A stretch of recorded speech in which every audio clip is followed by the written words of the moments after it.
All right, greetings. Welcome back to Black Bear News, where everything is connected. Good to see you all. Thank you to all that support this channel on a daily basis.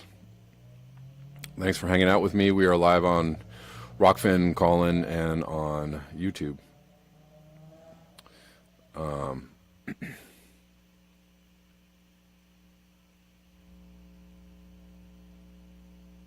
Bill Bonatati.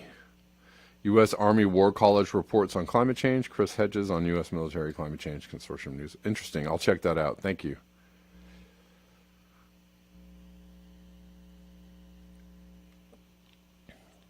All right. On the screen is a good place to support the channel. That's my Cash App address.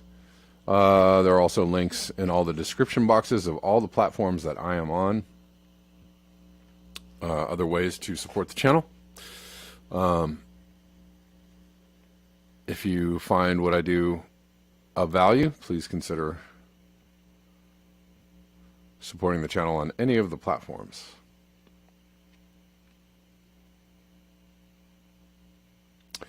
More floods. It just does not stop. It does not stop.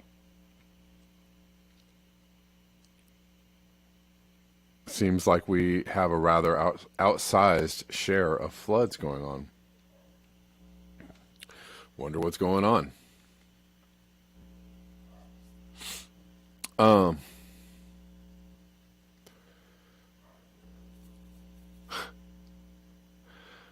It's funny because I keep seeing, you know, people of the climate denial bent, you know, joking about people dying from climate change, or I mean, there's actually a lot of people dying from climate change.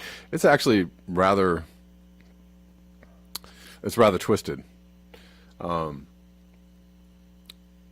But or making asides to climate change, but just with no reference to anything whatsoever, just as an aside or as a joke. I just want you to pay attention out there to the people that do this, because they're just planning something in your mind that doesn't actually have any support on a data or factual basis.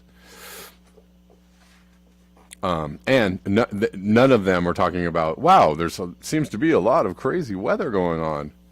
Wow, there seems to be a lot of floods. Wow, there seems to be a lot of drought. Not one mention of any of these very big news items. It makes me wonder. It makes me wonder. Floods in Turkey now. Floods.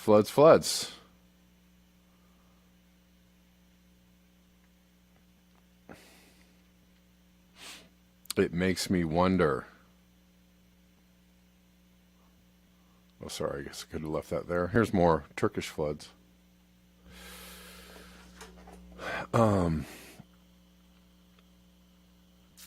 This is in Bursa.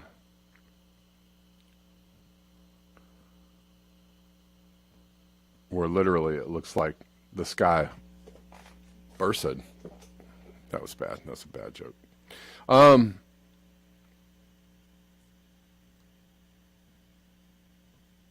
Anyways.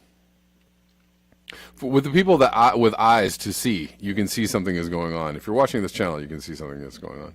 Something is going on, right? You know something's going on. So don't listen to these people tell you that nothing is going on. When you see with your own eyes that something is going on.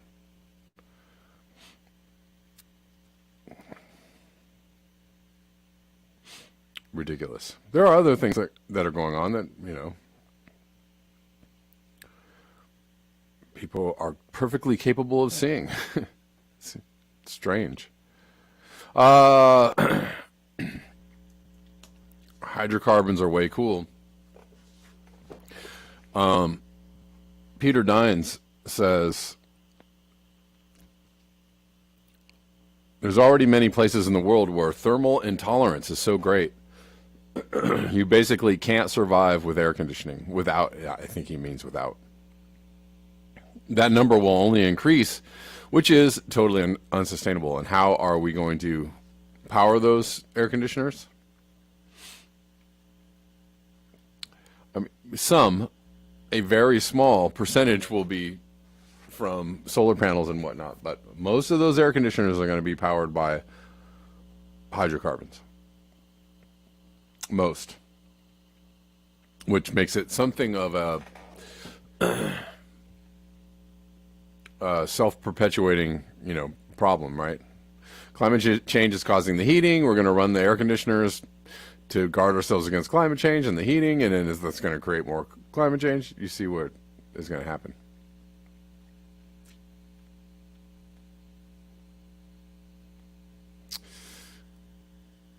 Hey all, Poppy Davis, Judy Truitt, Jean, how you doing? Let's keep going. Yeah, what do we do when we get to that point where if you're not in an air-conditioned space, your life might be at risk.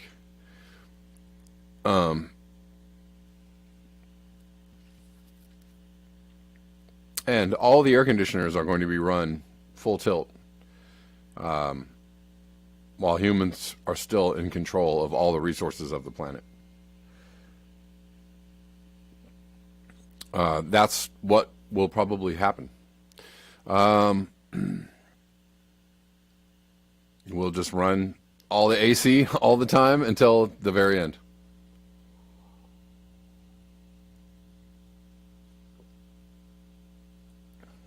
Nobody will stop to think like, hey, maybe we shouldn't make the problem worse by not running the AC. That won't enter anybody's minds.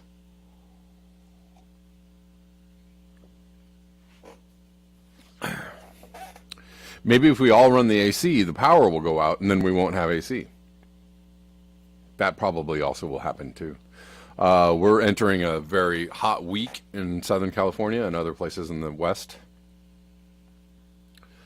Already getting notices to conserve the energy.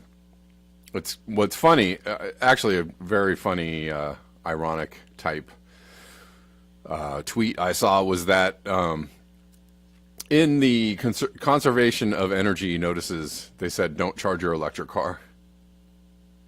But we're going to outlaw gas-powered cars in California in 13 years, I guess. So that'll be interesting. I mean, what's the world going to look like in 13 years? One can only wonder, but.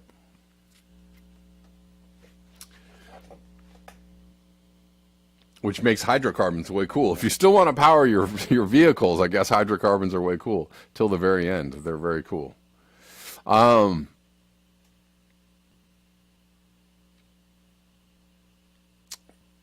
They're the coolest. Oh, we were just talking about where did all the hurricanes and typhoons go? Oh. Here it is. Super typhoon Hinnamnor.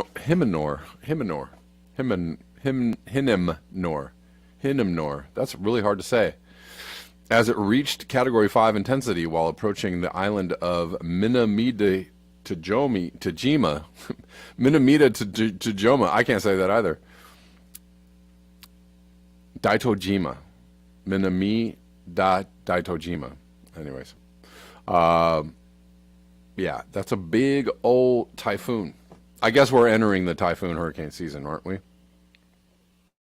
We just didn't get the early ones this year like we have been getting for the last 5 years, but I'm sure we'll get some pretty large hurricane typhoon types.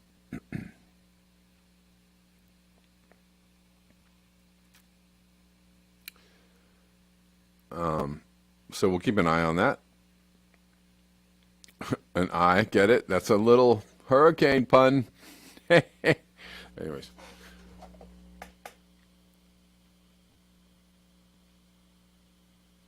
More extreme weather.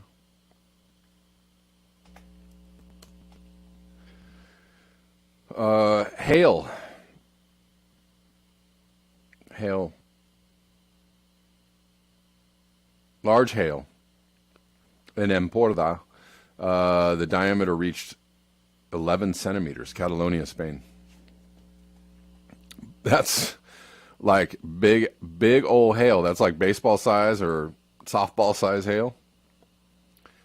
I see some shoes here. It looks like people just ran away and left their shoes on the ground because they're like, I'm out of here. Gene, you're getting tons of rain. Seems like there's tons of rain to go around. Let's see. And while supposedly the world is, trying to do things around the climate change, China just set a record for coal-fired power generation. 120 billion kilowatts or kilowatt hours. 120 billion kilowatt hours coal-fired, and they're planning on adding more. China plans to add up to 150 gigawatts of new coal-fired power capacity from 2022 until 2025 to satisfy record demand in the communist country, according to a report by the Chinese State Grid Corporation. So just so you know,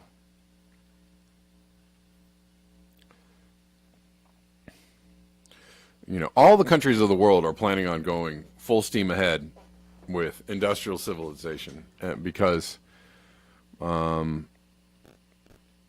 it's really hard to put the brakes on it. It's hard to think outside that box, the box that we painted ourselves in. It's hard to think outside that box. All right, let's keep it going.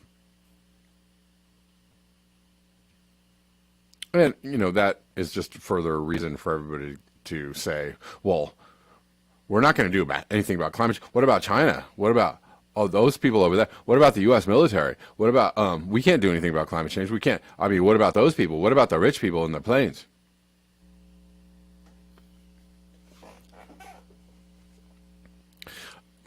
Also including the highly illogical idea that, well, if people are buying houses on the coast, then there's no sea level rise. Rich people.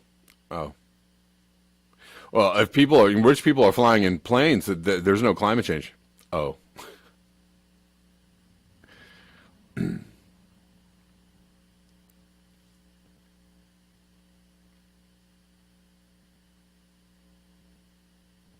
I mean,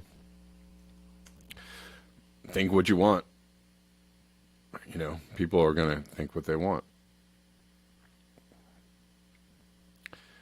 This is crazy. Lightning strike of Australia. I don't know where that is. That also is going to happen. Lightning storms, lightning strikes, the occurrence of lightning is also a thing that is why? Because there's more energy in the atmosphere. There's more water. There's more water vapor. There's more storm energy. There's more cloud. Right? All that stuff. There's more energy.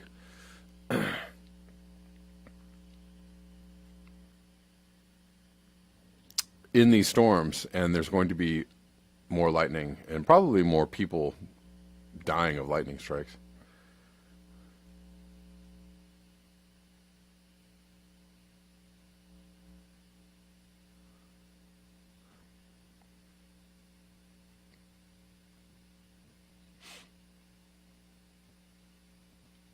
All right, moving to some global unrest will also be a thing. A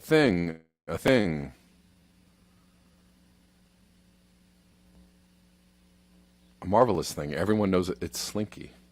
Global unrest is going to come up on you pretty quickly, right, as things unravel. But this is, we're starting here with Egypt starts rationing electricity to conserve foreign reserves as grain prices rise.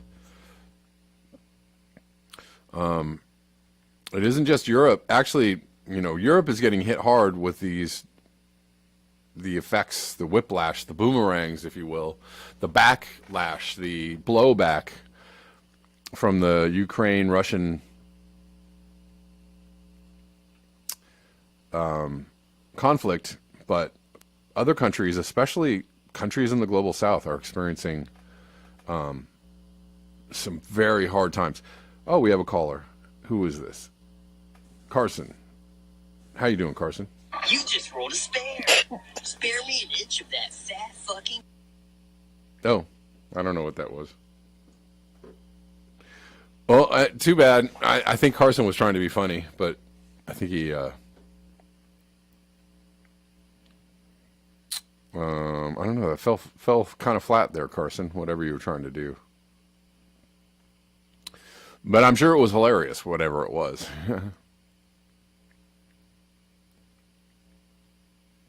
All right, let's move on.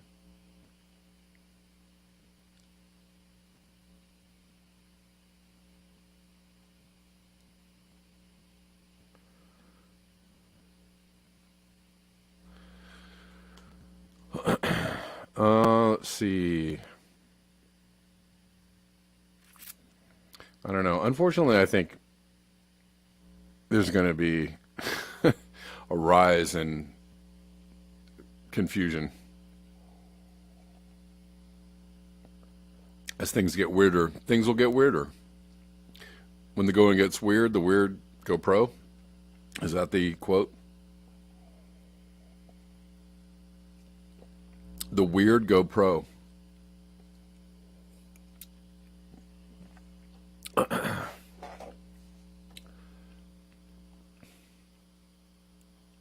Donut Empty Circle says, unrest is such a cute word for what is soon to occur. Yeah. Yeah. Let's see. Haiti. Something going on in Haiti. Let's see. Didn't they just have a president that was killed like not too long ago? Assassinated? And somebody that was favorable to the U.S. was placed in power there, and now look, how's it going in Haiti? Protests and blockades break out across Haiti due to high prices, deteriorating.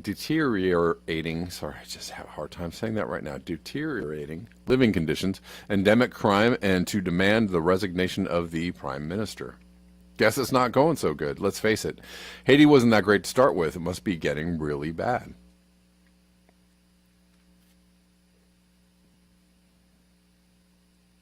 Yeah. Looks like people are pissed. This is gonna be the sign of the times. How is this gonna go down for the people in charge? I wonder if this is constructed or intentional. Beware the unintended consequences, right? Because we see the unintended consequences of what is going on, what went on with COVID. The entire thing, right? They thought, oh, it's going to go this way, right? And it went away the way that they didn't think it was going to go. That's a big part of the history of people in charge, is that they think it's going to go one way. And sometimes it does go their way. But a lot of times it goes the wrong way. They just never really get that one figured out. Oops, we thought it was going to go one way and totally went the other way. Yikes. Oh, we have another caller. Who's this? This is Gabe. How you doing?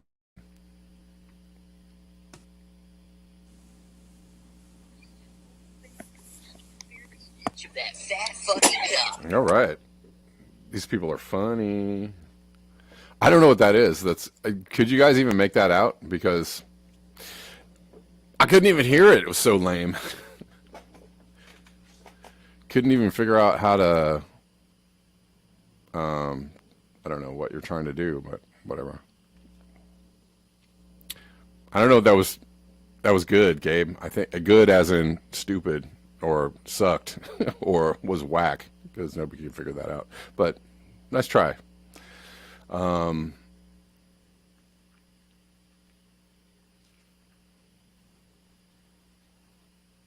Bye, Gabe. Uh-huh.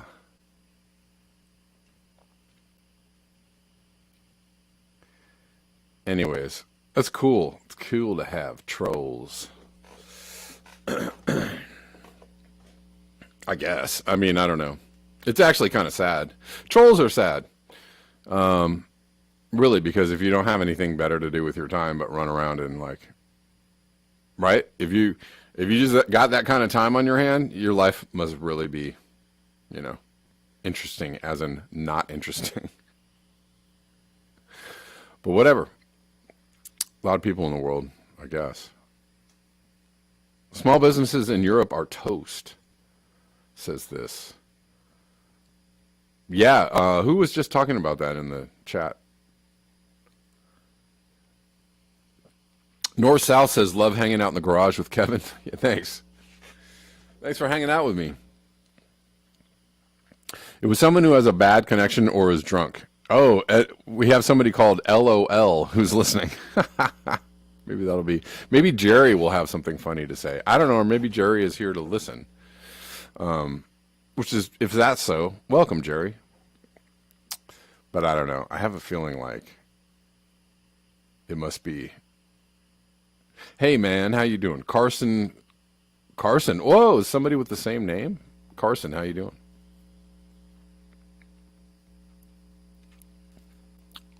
I can't even tell who's actually listening or who's here. Interesting. So, wow, I'm confused. Pretty good. All right, cool. Small businesses in Europe are toast. Can't survive selling coffee and pastries with a monthly bill like this. Look at their bill. Somebody just got a bill for 9,836 euros. Gosh. Yeah. That is a lot of money. That's a monthly bill, I believe. It's a monthly energy bill. Yeah, I don't know how anybody would be able to pay that, right? Unless you're doing a lot of business. But it seems that they're just a small coffee shop. How would a small coffee shop even possibly pay that much money? And how could they be using that much energy? Anyways, can't survive selling coffee and pastries with monthly bills like this. Even major chains will shut down quickly. That's right. I mean, good point. Unless they're getting subsidized, the major chains. But, you know, major chains are generally corporations with deep pockets able to withstand these kinds of financial winds. That's a heck of a bill. Yeah, I don't know what I would do. I'd be amazed and aghast. Yeah, I don't know how they're going to survive with that. I don't know.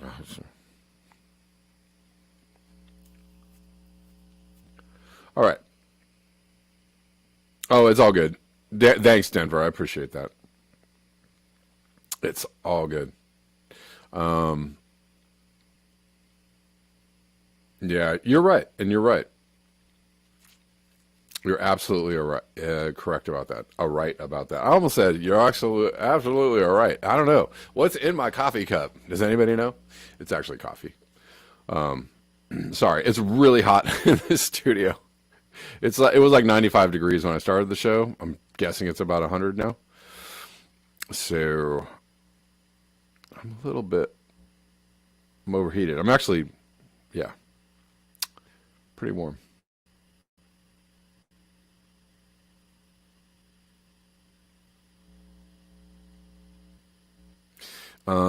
Let's see. Don't have too much left here on the show. But this is a very interesting story. We've been hearing a lot in the last few days. It's interesting what's happening. I don't know. I have to say, though, just quickly. Oh, that's not it. Come on now. Come on.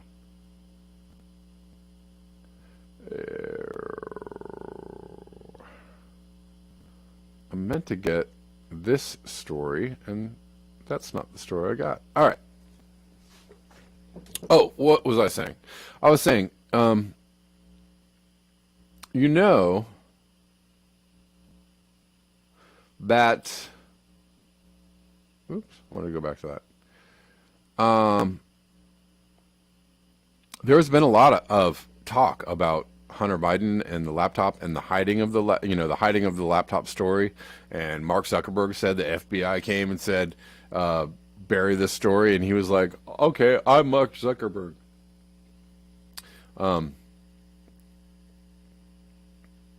What does he even sound like? I can't even think of his voice right now. But anyways, yeah, I'm Mark Zuckerberg, and that was the worst Mark Zuckerberg impression ever. I don't know. Anyways, he said, "Sure, we won't do it like Twitter, but we'll do it like Facebook. We'll bury the story for you because, disinformation. Who wants that?" He admitted to, at the behest of the FBI, he admitted to burying the story. And a lot of people were like, hey, what's up with that?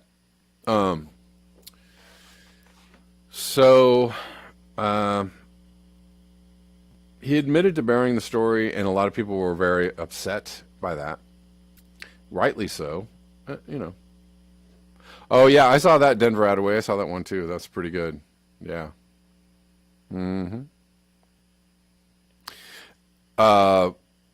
Anyways, people were like, hey, and there was a poll that went out and said, a lot of people said, well, if I had known about that Hunter Biden thing, it might have actually swayed.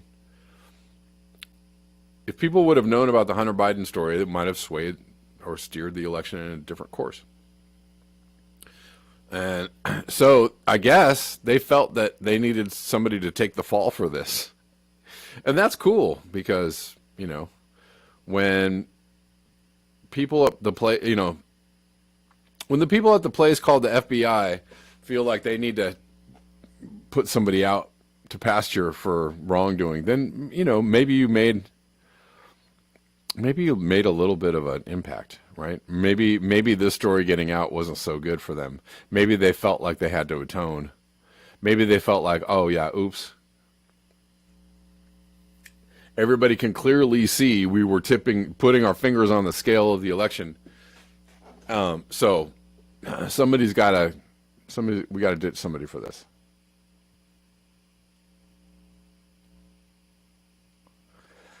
They get carbon credits for sending coke to the USA. That is funny.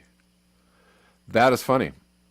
And I'm sure the USA is just getting rid of the cocaine in a safe, environmentally friendly manner. That's happening, right? Right? But let's look at this story. Top-level FBI agent under fire. Not just under fire, he's out of the FBI. Under fire for role in the Hunter Biden investigation resigns. Timothy Thibault,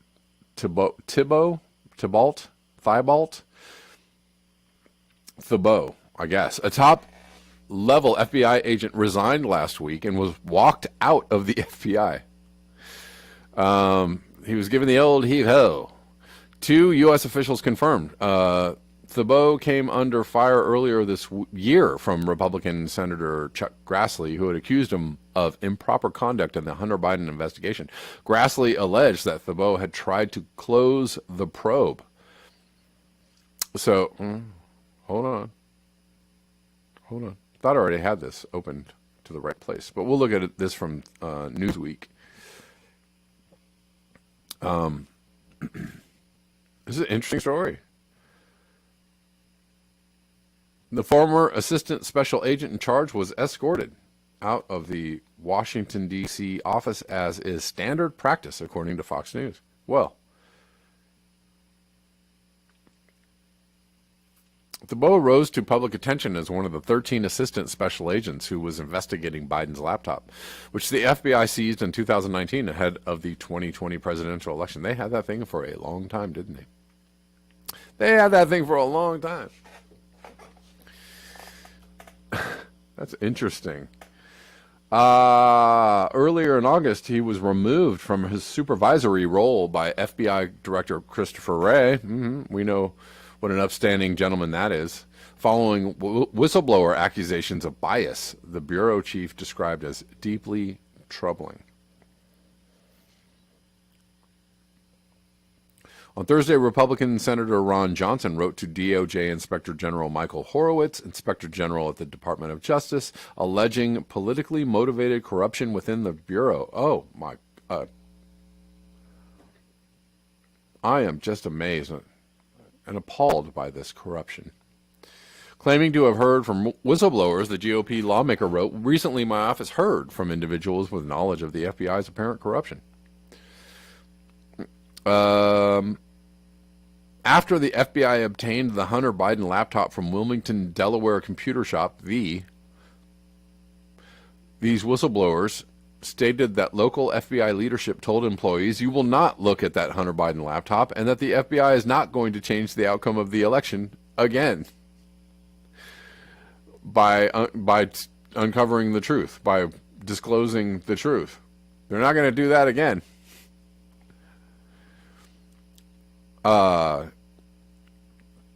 While I understand your hesitation to investigate a matter that may be related to an ongoing investigation, it is clear to me, based on numerous credible whistleblower disclosures, that the FBI cannot be trusted with the handling of Hunter Biden's laptop.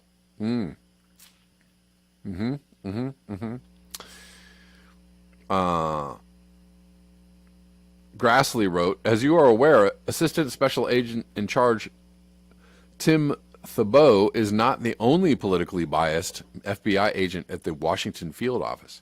The news that Thibault had retired caused an explosive reaction from conservative figures on social media.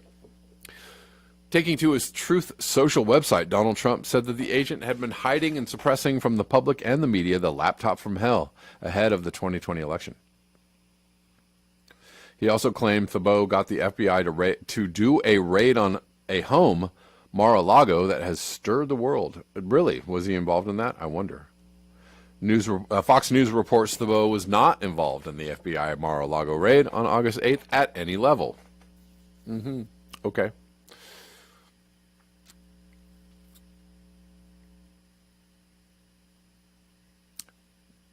Interesting.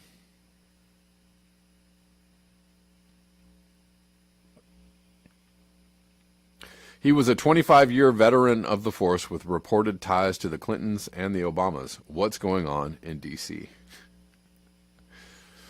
I mean, I guess this is, on some levels, I guess this is good news.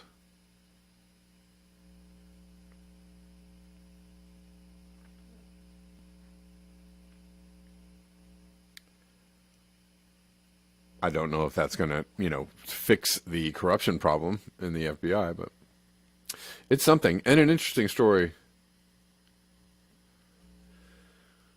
I guess kind of like Fauci, right? They're sending Fauci out. They're going to be like, people really don't like you anymore, Tony.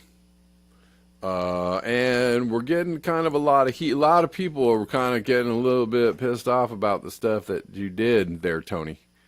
And maybe it's not a good idea if you're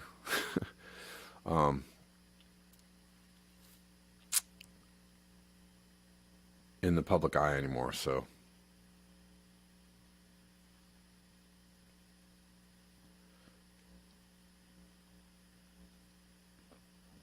all right. Oh, lastly, let's play this on the Farmland Situation. This is interesting and good information here. If we can get this to have, hey, we can. Here we go.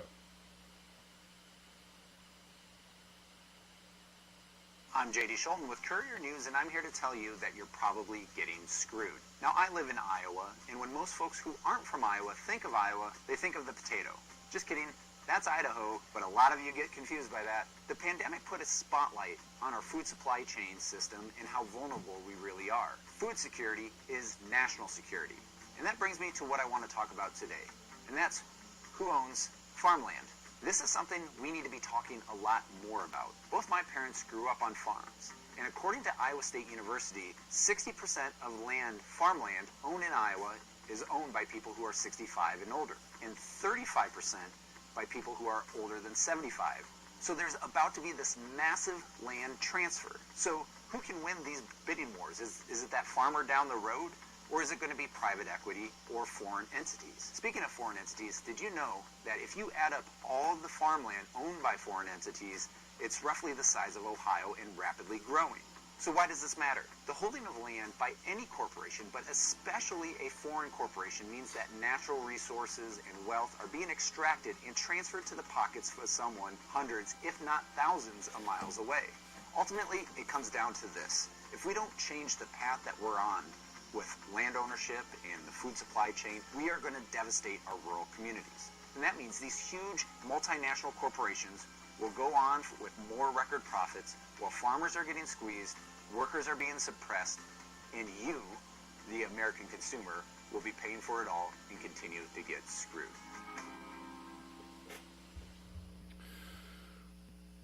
Yeah, well, that's one way it's going to happen, for sure. But good point.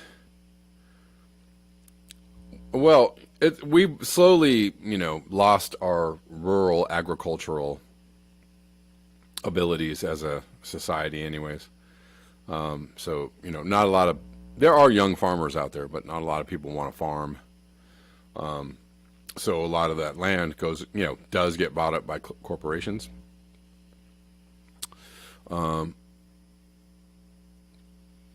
Right? Because the kids move away to the city, the parents get old, they can't farm anymore. They're like, what do we do with this land? Well, why don't you sell it to the highest bidder? All right. William, how you doing? Hi, Kev. Can you hear me today? Yes. How you doing? Okay, great. Good. A couple articles that Chris Hudgens has put out on Consortium News and counter. Oh, you've seen some. Well, no, somebody just mentioned that in the chat. So I just saw that, and I don't know. I haven't read them myself. So give me the rundown. Well, that was actually me posting in the chat. Was it? Oh, okay. Yeah. I'm sorry about that. Well, no. Well. Oh, you were Bill. You're Bill. What's your last? Yeah. Oh, you had it in the chat. Like Bonita. Bonitati. Got it. Anyway, there's so much meat there on where to start.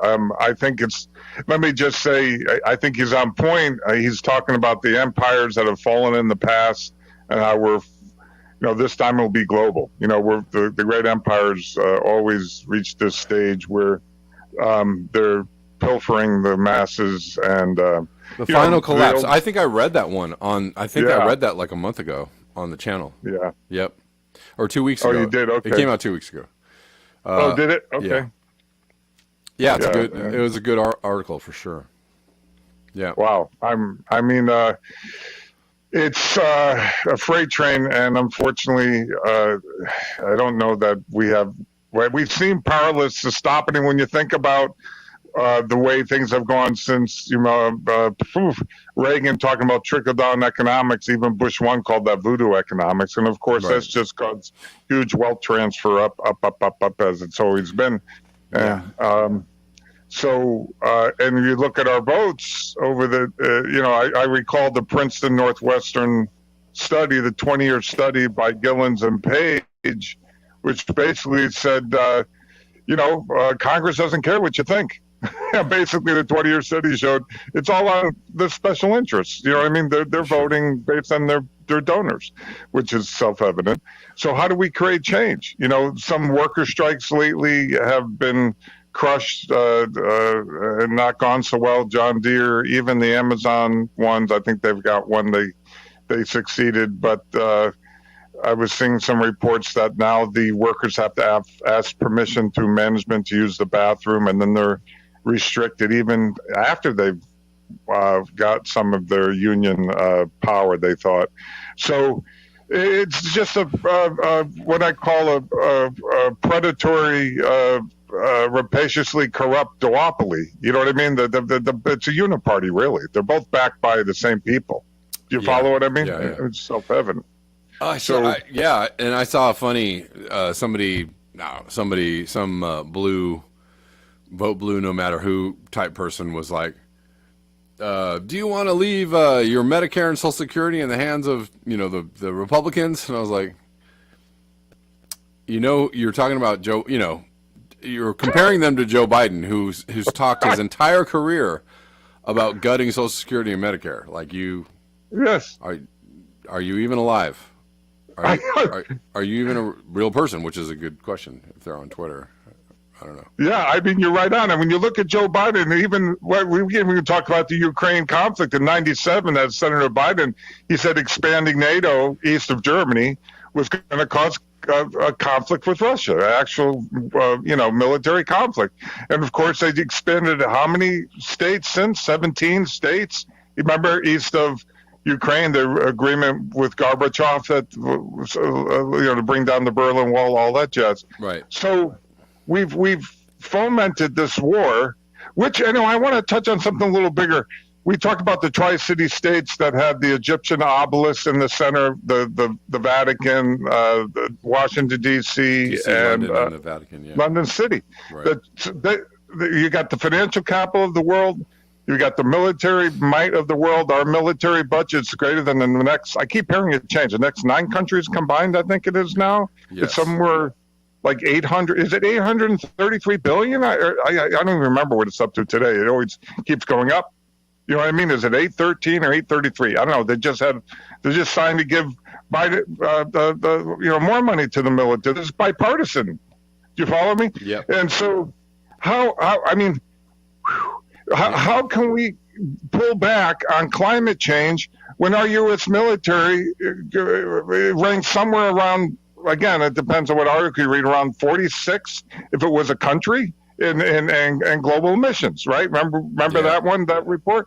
So if we're going to keep expanding our military imperialism and creating, biolabs in Ukraine and using it as a proxy war, this is just fueling the fire. And yet the U.S. War College report on climate change is pretty dramatic. I mean, I don't know if you've scanned that at all. I mean, where they talk about the impact on the military, on the culture, like by 2050, they're going to lose total control of the masses because what they're talking about happening is due to drought, heat waves in the United States, migrations, which will result that'll strain the National Guard, right.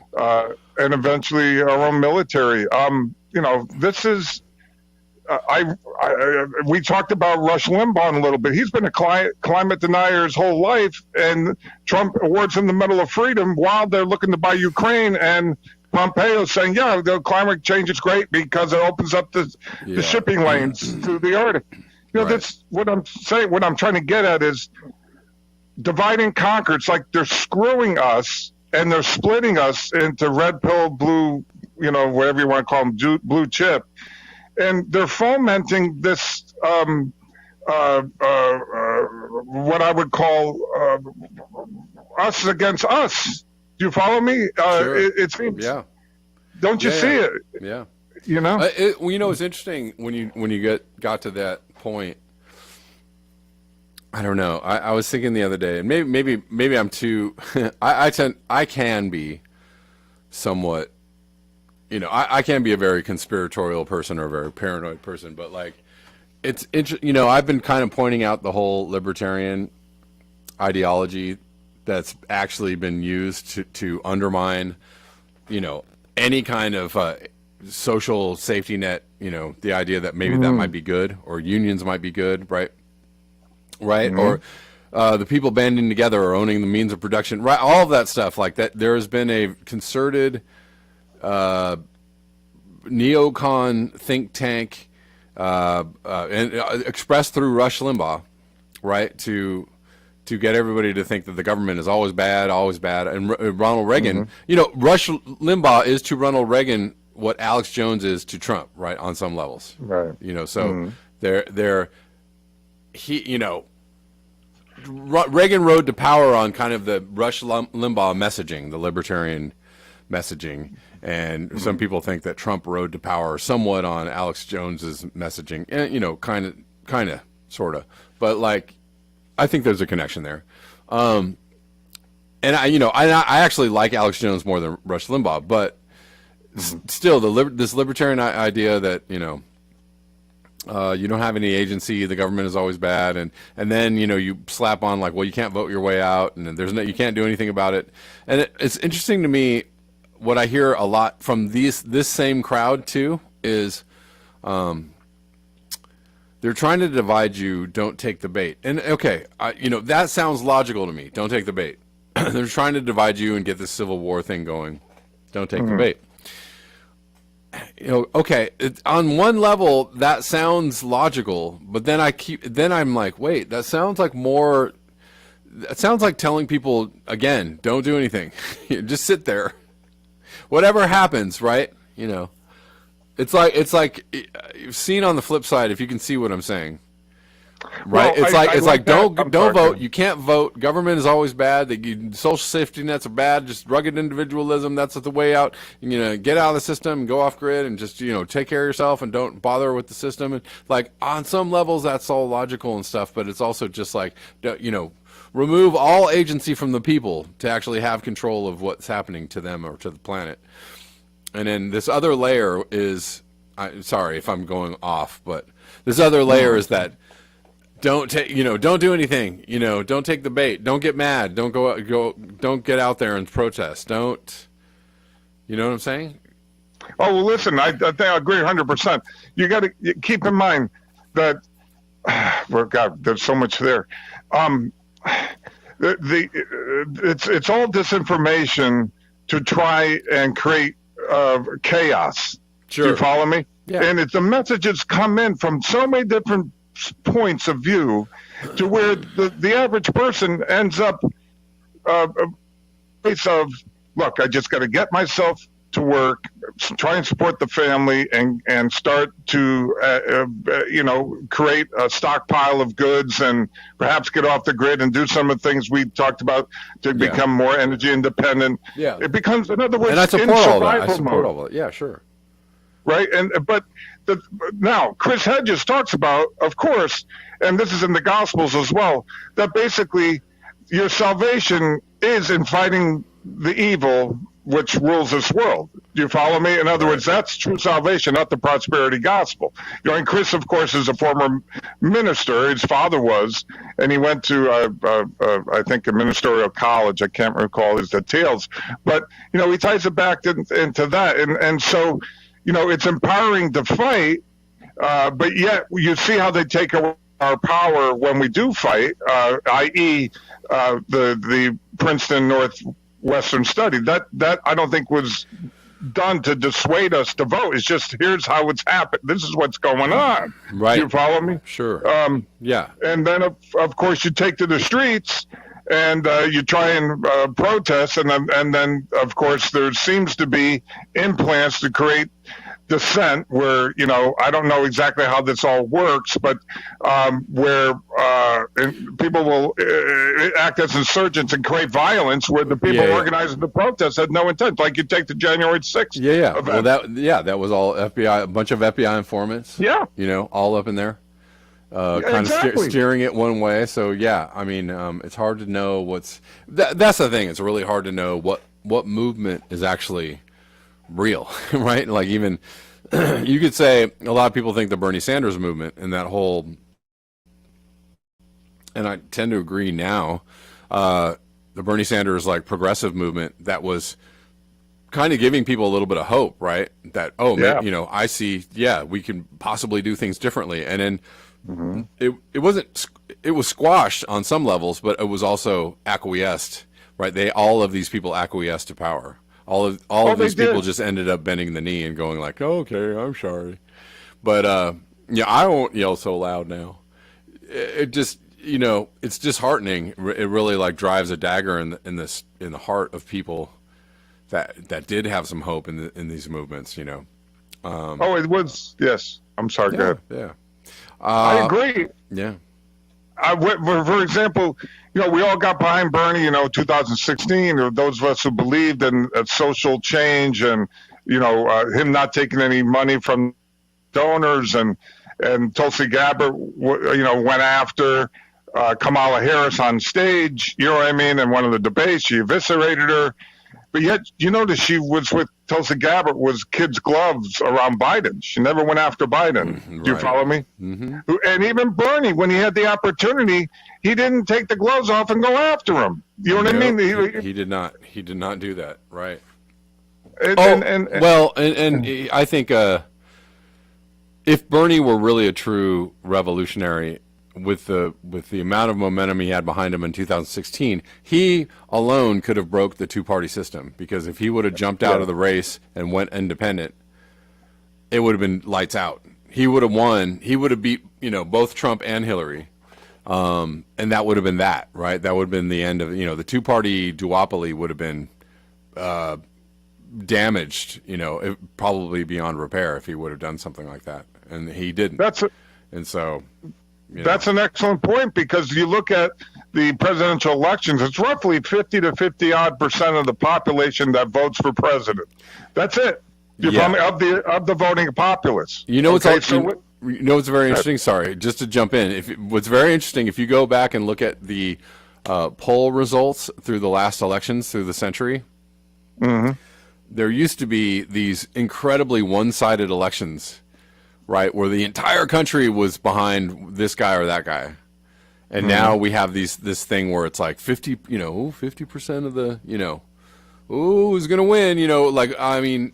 They called Trump's victory a blowout, but it's still always like the polls are always like 50-50, right? It's like, I don't know, it's gonna be close. Like I wonder if it's really, and you brought up the point that 50% of the population actually elects the president. That's actually my point in the whole, voting doesn't count thing. It's like, are you sure about that? Are you sure about that? Because they're really playing on the hearts and the minds of the independent voter, right? If you can get, the theory is that if you can get 10% or something, whatever, of the independent vote out, you won. Yeah, exactly. So it's this message that voting doesn't count is like, No, what the Princeton, I hear what you're saying. The Princeton Northwestern study was of going to Congress. It wasn't about the presidential elections. That had to do with once they got elected. Do you follow me? Then, right? Yeah, sure. Then what? And what they found was that it wasn't what the 90 percentile wanted, what the masses wanted. That Congress voted essentially according to what their donors, which would contribute to both parties. You see what I'm saying? That's what that was. It's very hard. Once you're elected, it's very hard probably to escape the corruption. Hey, William, I gotta take off, man. Thank you for the call. Okay, I appreciate it. Yeah. Thank you. Bye-bye. Bye.